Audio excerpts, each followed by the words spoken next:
Welcome back, senior engineers and focused learners, to another explainer in our deep dive into Go scheduler internals.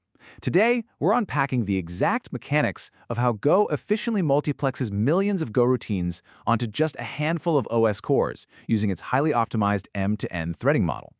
We're going to build a clear, step-by-step mental model of the lifecycle of a Go routine and figure out how the scheduler manages to keep the whole system running without missing a single beat. Section 1. Birth of a Go routine. The life cycle begins. Okay, let's dive right into this. To understand the architecture, we really have to start at the absolute beginning, the exact moment a developer uses the Go keyword.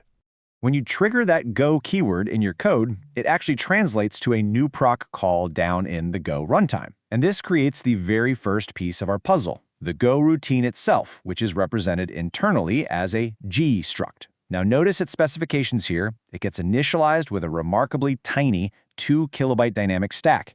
When you compare that to a standard OS thread, the ones that typically demand a fixed 1 to 8 megabytes of memory, you can immediately see why Go can just casually spin up hundreds of thousands of concurrent tasks without crashing your system. It's incredibly lightweight.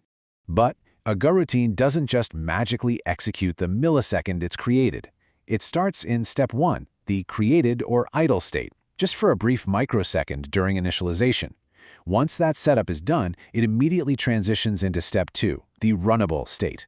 At this point, it has 0 CPU time. It's simply sitting there, ready, and waiting for an execution resource to come along and pick it up. Section 2. The scheduler engine, the core loop. So what exactly is the machine that picks up these waiting tasks? Let's move over to the engine that processes these runnable Go routines and take a look at the core loop executed by your operating system's threads.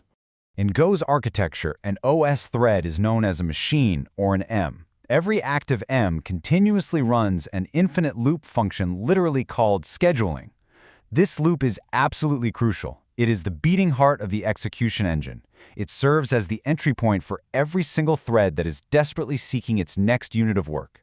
And this brilliantly illustrates the core engine in action.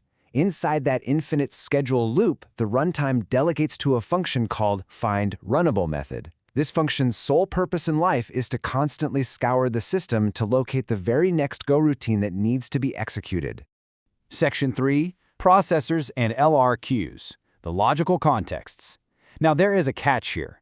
An OS thread cannot execute Go code entirely on its own. It absolutely needs a logical context to operate within, which introduces our next major architectural layer. That logical context is the processor, or P. An M must bind to a processor in order to actually run a Go routine. Each processor holds a local run queue, or LRQ. This is a circular queue with a strict maximum capacity of 256 Go routines. And here's the genius part. Because only one M is bound to a P at any given time, the thread can access these 256 queued tasks without needing heavy, expensive mutex locks. It is explicitly designed for rapid, cache-efficient scheduling. Let's update our flow to see how this all connects. Step 1, our Go routine is created. Step 2, it becomes runnable and gets placed directly into a processor's local run queue. Then, in step 3, our engine kicks in. That findRunnable function grabs the Go routine from the local queue, assigns it to the M, and boom, moves it into the active, running state on the thread. Now, when the Go routine finishes executing its code, it doesn't just vanish into thin air. It calls an internal function named goExit and enters step 4, the dead state. But here is an amazing optimization for you. Instead of destroying the struct and triggering garbage collection, the dead Go routine is recycled right into a free list. The next time your code uses the Go keyword, the runtime just grabs a pre-allocated struct from this list. That saves a massive amount of allocation overhead. Section 4. Blocking states, the full life cycle. That previous flow, that's the optimal fast path scenario. But as software engineers, we know things rarely stay strictly on the fast path, right? What happens when a Go routine doesn't finish quickly, but instead hits a blocking system call, like reading a massive file from disk? Here we can trace the complete, cyclic life cycle. If our running Go routine at step 3 hits a blocking sys call, it enters step 4, the blocked or waiting state. To prevent the entire thread from just stalling out, the runtime dynamically detaches the processor from the blocked M and hands it off to another thread so other Go routines can keep running. Once the heavy I/O is finally done, our blocked Go routine cycles over to step 5, becoming runnable once more. It waits in a queue until a processor picks it up again, executes the remaining code, and finally transitions to dead. Section 5. Global Queues, Handling Overflow. Now we have to introduce a vital architectural safety valve. We noted earlier that a local run queue has a hard cap. So what exactly happens when a processor's local queue fills past its 256 slot limit? So the crucial point is understanding the fallback mechanism. On one side, we have our local run queue, blazing fast, lock-free, but capped at 256. On the other side, we have the global run queue. This queue is shared across all processors in the system, and because it's shared, it requires a mutex lock, which makes it much slower to access. When a local queue hits that 256 limit, the runtime triggers an overflow mechanism called run kaput slow. This literally takes half of the local Goroutines and dumps them into this global run queue. Because of this performance difference, the findRunnable function uses a very strict, highly optimized search order to find its next task.